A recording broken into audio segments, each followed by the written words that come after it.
Hi! ఈరోజు recipe ఏంటంటే iron rich laddu. Iron rich laddu అని ఎందుకు అంటున్నానంటే ఇందులో రెండే 2 ఇంగ్రీడియెంట్స్ వాడతాము. ఆ 2 ఇంగ్రీడియెంట్స్ ద్వారా ఐరన్ మనకి ఎక్కువగా వస్తుంది. ఒకటి వేరుశనగపప్పు, 2 బెల్లం.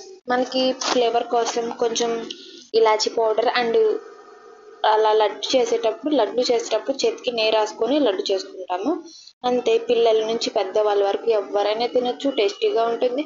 చాలా ఈజీ ప్రాసెస్లోకి వెళ్ళిపోదామా? వేరుశనగపప్పుని నేను దగ్గర 1 కేజీ తీసుకున్నాను పచ్చివి. వాటిని సిమ్లో పెట్టుకొని, నేను మళ్ళీ మెన్షన్ చేస్తున్నా, సిమ్లో పెట్టుకొని బాగా వేపనివ్వాలి. బాగా వేగిన తర్వాత మనకి పొట్టు ఇలా అంటే ఊడిపోతుంది కదా, అలాగా సిమ్లో పెట్టుకొని కొంచెం ఓపికగా చేసుకున్నారంటే ఎక్కువ రోజులు నిల్వ ఉంటుంది. నేను ఇక్కడ చూపిస్తున్నాను చూడండి. అలా సిమ్లో వేయించుకున్న తర్వాత నేను చూపించినట్టు ఇక్కడ పొట్టు ఎలా వస్తుందో చూడండి. అలా అన్న తర్వాత పొట్టు మొత్తం క్లీన్గా పోవాల్సిన అవసరం లేదు. పొట్టులో కూడా ఫైబర్ కంటెంట్ ఉంటుంది అంటారు కదా. ఇదిగో చూడండి, ఇక్కడ నాకు కొన్ని పోయాయి, కొన్ని పోలేదు. పర్లేదు, మనం గట్టిగా అంటే అవి పోతాయి, కానీ అవసరం లేదు. ఇలా మిక్సీ జార్లో తీసుకొని కోర్స్గా, మరీ మెత్తగా బ్లెండ్ చేయొద్దు. మెత్తగా బ్లెండ్ చేస్తే ఆయిల్ రిలీజ్ అవుతుంది.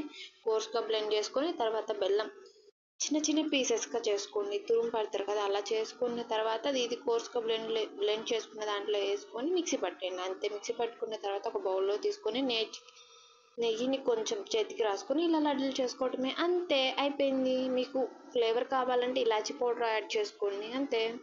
మా బాబుకి అయితే చాలా ఇష్టం. పక్కనే కూర్చొని మమ్మీ మమ్మీ అంటూనే ఉన్నాడు.